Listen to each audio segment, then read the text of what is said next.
O fedor chegou antes dos gritos. Carne putrefata misturada ao cheiro acre da pólvora queimada invadia as narinas de Willem van der Does, enquanto ele caminhava pelas muralhas da cidade de Leiden, seus pés descalços pisando em poças de sangue que já começavam a coagular sob o sol de setembro de 1574.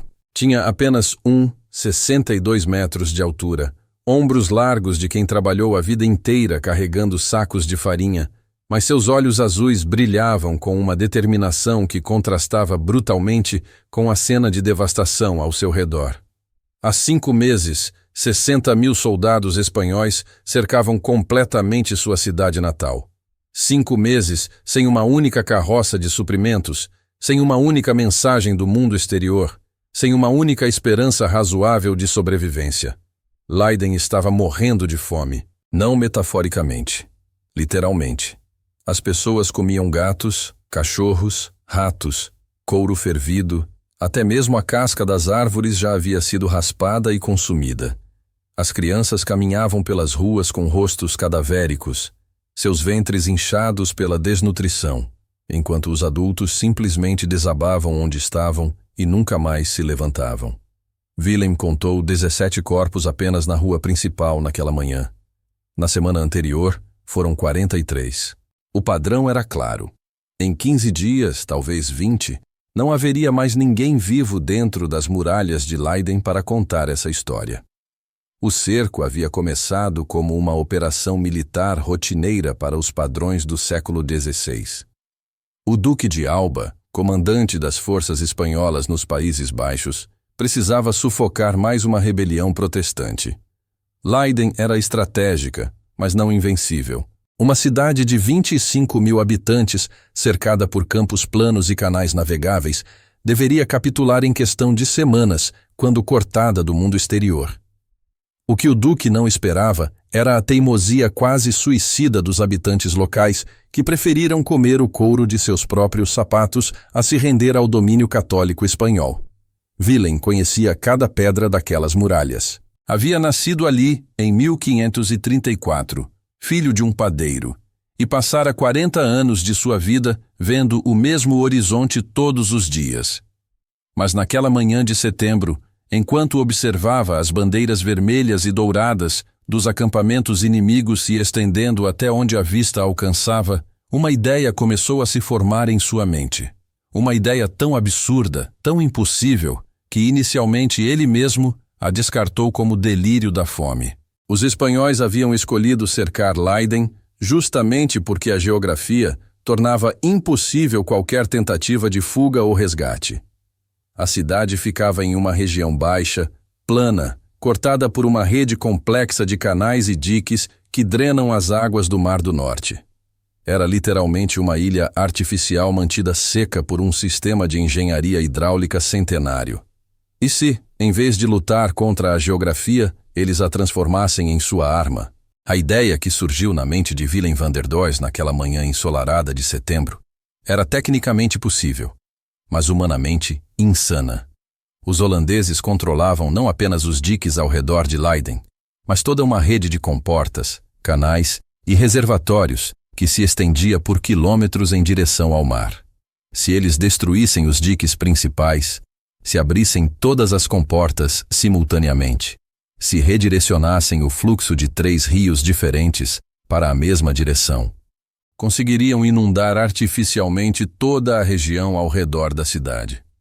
O problema é que essa inundação não distinguiria entre tropas espanholas e fazendas holandesas, entre acampamentos inimigos e vilarejos aliados, entre soldados invasores e civis inocentes. Willem correu pelas ruas estreitas de Leiden, procurando o burgomaster Peter van der Werf, o único homem com autoridade suficiente para aprovar um plano tão desesperado. Encontrou-o na praça central, distribuindo as últimas reservas de grãos para uma fila de crianças famintas. Van der Werf era um homem alto, de barba grisalha e mãos elegantes, que parecia deslocado naquele cenário de miséria urbana. Quando Willem explicou sua proposta, o burgomaster ficou em silêncio por longos minutos, olhando fixamente para o chão de pedra da praça. Você está falando em destruir o trabalho de 200 anos, disse finalmente Van der Werf, sua voz quase um sussurro. Essas terras foram conquistadas do mar palmo a palmo pelos nossos antepassados. Se inundarmos tudo, não sabemos se conseguiremos drenar novamente. Se não inundarmos, Senhor, não haverá antepassados nem descendentes para se preocupar com as terras, respondeu Willem, seus olhos azuis fixos no rosto do burgomaster. Em 15 dias, todos nós estaremos mortos. A matemática era brutal e simples. 60.000 soldados espanhóis bem alimentados e bem armados contra 25.000 civis holandeses em estado de inanição avançada. Não existia cenário militar realista no qual Leiden pudesse resistir por muito mais tempo. As muralhas medievais da cidade foram construídas para repelir exércitos menores, com armas menos sofisticadas. As inovações espanholas em artilharia já haviam aberto várias brechas nas defesas, mantidas fechadas apenas por barricadas improvisadas de móveis e pedras. Quando os defensores ficassem fracos demais para manter essas barricadas, o massacre seria questão de horas. Van der Werf convocou uma reunião emergencial com os outros líderes da cidade. 17 homens se reuniram na Câmara Municipal, alguns tão fracos pela fome que precisaram ser carregados até suas cadeiras. Willem apresentou seu plano com a precisão de um engenheiro e a paixão de um pregador religioso. Eles tinham acesso a 42 comportas diferentes espalhadas por uma área de 300 quilômetros quadrados. Se abrissem todas simultaneamente, redirecionando o fluxo dos rios Rhin, Oude Rhin e Vliet, conseguiriam criar uma inundação artificial que cobriria toda a região com pelo menos 2 metros de água. Os soldados espanhóis, acostumados a combates terrestres, não teriam como manter suas posições nem usar sua artilharia pesada.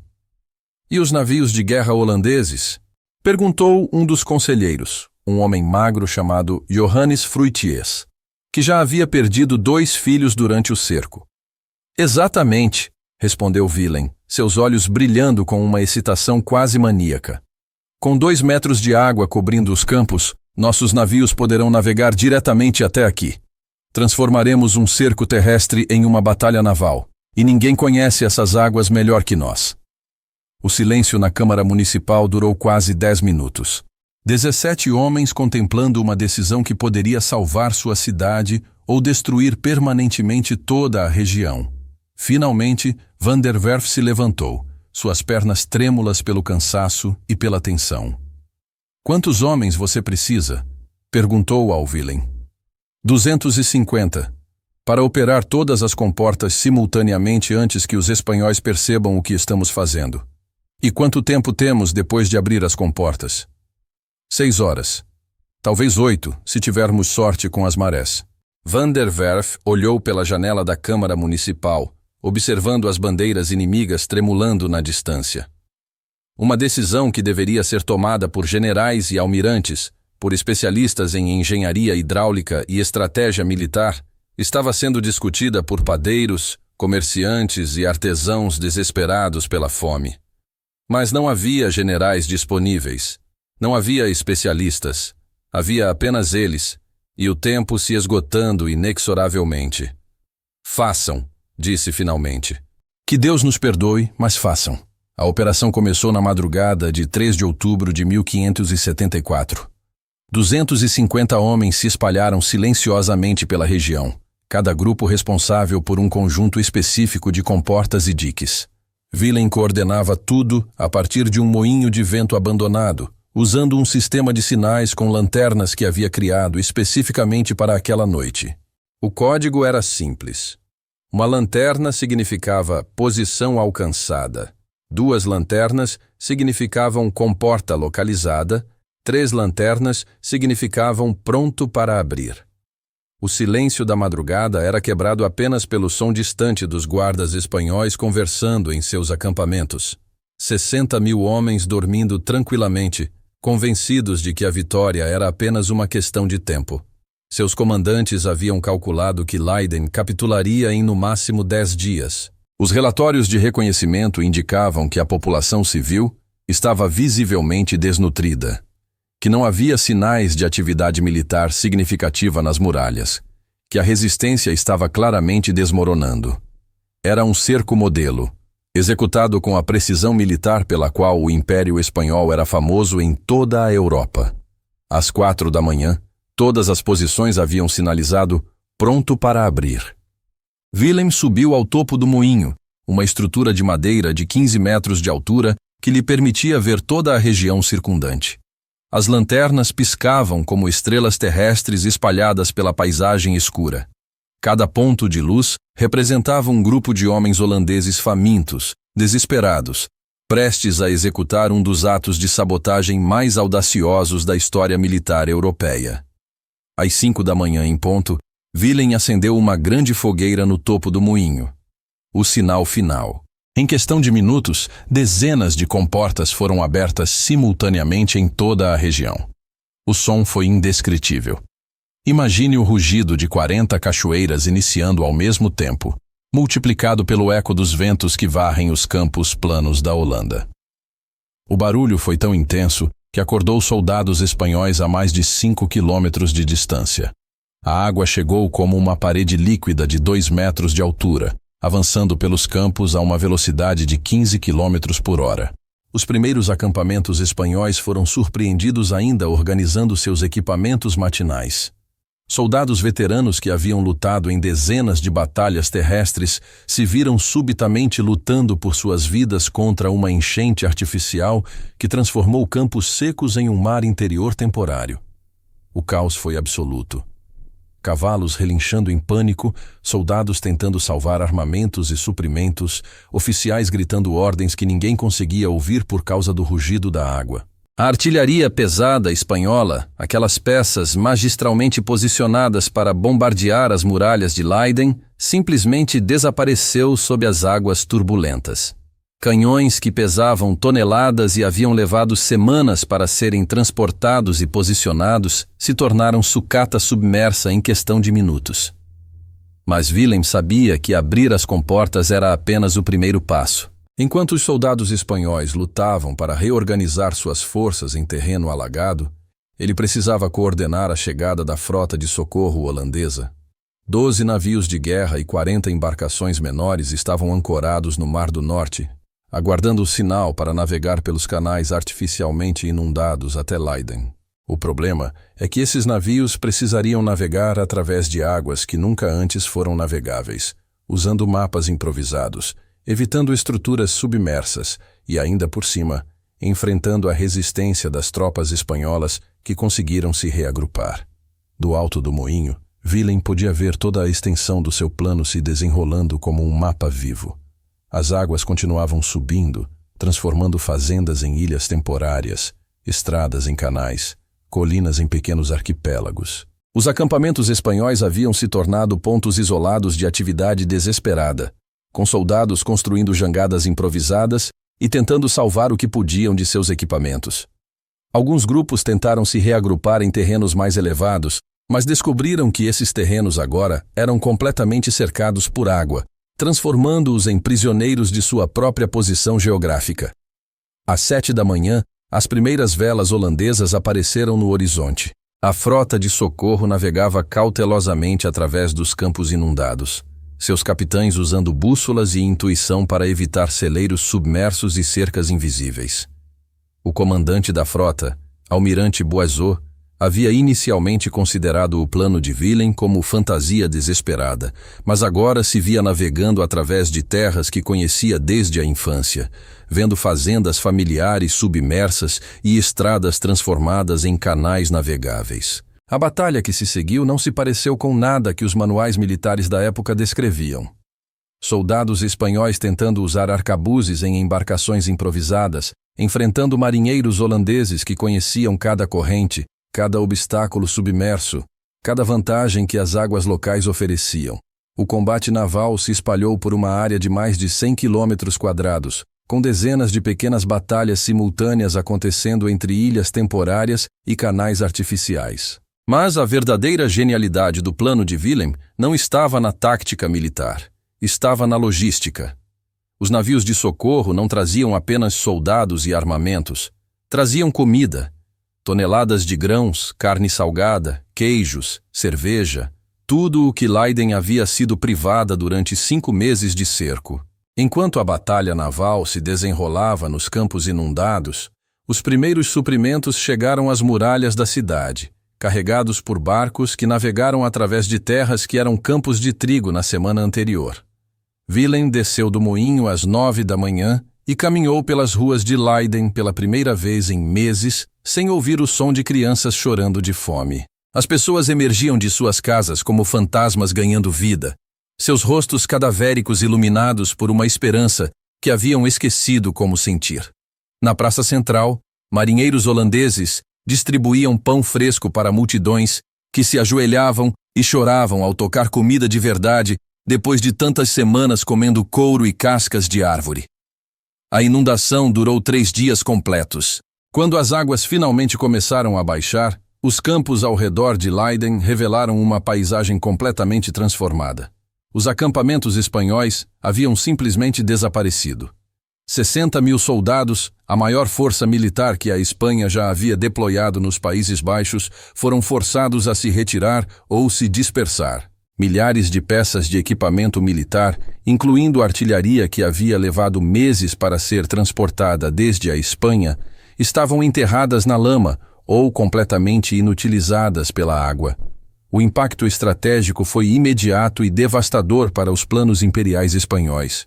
O cerco de Leiden não era apenas uma operação militar isolada, era parte de uma campanha sistemática para sufocar a rebelião holandesa cidade por cidade.